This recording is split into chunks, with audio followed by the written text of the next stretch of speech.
Merci d'être en notre compagnie. Comme vous le savez, c'est la période des fêtes de fin d'année et nous sommes le 31 décembre, dernier jour de l'année. On pourrait penser que les activités sociopolitiques majeures ont pris fin sur le continent, mais pas pour la population congolaise. Après des années d'attente et 3 reports, les élections ont finalement été organisées dimanche en RDC.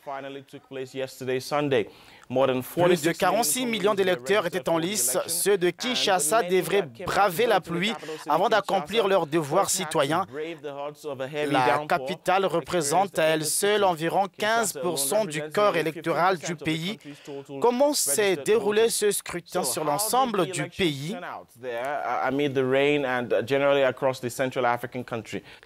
Et pour en parler, justement, nous avons notre correspondant en ligne, Patrice Chitera. Bonjour Patrice. Bonjour. Et dites-nous, comment avez-vous vécu cette première journée de vote en RDC? Oui, franchement, la journée électorale a débuté avec une forte pluie dès très tôt le matin dans certains coins du pays. À Kinshasa, par exemple, la pluie a fini de pleuvoir à 9 h le matin. Mais avant la fin de la pluie, plusieurs électeurs affluaient déjà au bureau de vote. L'ambiance, c'est d'abord l'engouement qu'on pouvait observer devant les bureaux. Aller parcourir les listes d'électeurs pour chercher son nom. Mais comme il y avait un grand monde, il fallait parfois parcourir toutes les listes affichées avant de retrouver son nom. Et puis, ce sont les dysfonctionnements qui se sont affichés. Pour les bureaux de vote où tous les matériels électoraux étaient prêts, on pouvait constater les lacunes des électeurs eux-mêmes. Certaines personnes, par exemple, venaient avec le numéro de leur candidat président de la République.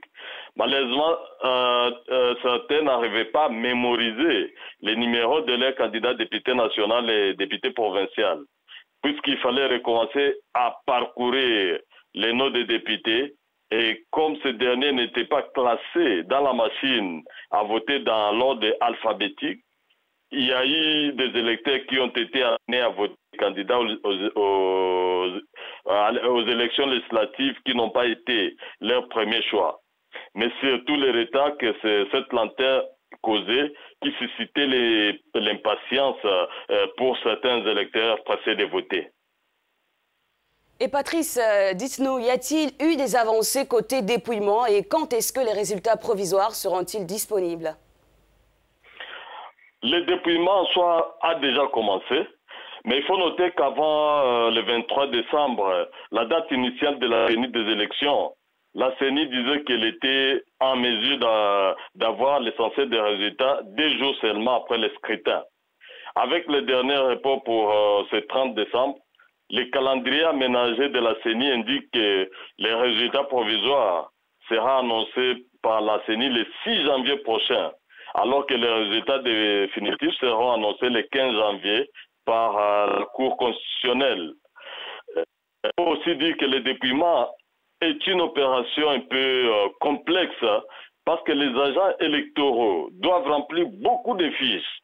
Et au niveau des bureaux de vote, par exemple, il faut remplir des PV affichés devant des bureaux de vote, d'autres PV à remettre aux observateurs et témoins. Au niveau des antennes de compilation, il faut remplir une dizaine de fiches à afficher localement, à réserver pour les présentations de la CENI au niveau provincial, à la CENI au niveau central, et d'autres pour la Cour constitutionnelle concernant l'élection présidentielle et tribunaux provinciaux au niveau provincial pour les élections législatives des députés nationaux et provinciaux. Il faut signaler aussi que l'expérience des élections de 2006 et 2011 ont démontré que c'est au niveau des compilations que la plupart des trucages des résultats interviennent. Il faut signaler en outre que beaucoup de Congolais se félicitent comme moi. Ces élections ont permis d'avoir l'alternance. Ça veut dire que c'est la première fois dans l'histoire du pays on verra la passation du pouvoir entre le président sortant, qui est encore en vie, et notre président entrant. Et ça pourrait être allègrement fêté au cas où la commission électorale pourrait garantir un processus libre, transparent et surtout la vérité des urnes. Merci Patrice Chitera. Je rappelle que vous êtes notre correspondant à Kinshasa. Merci d'avoir répondu à nos questions.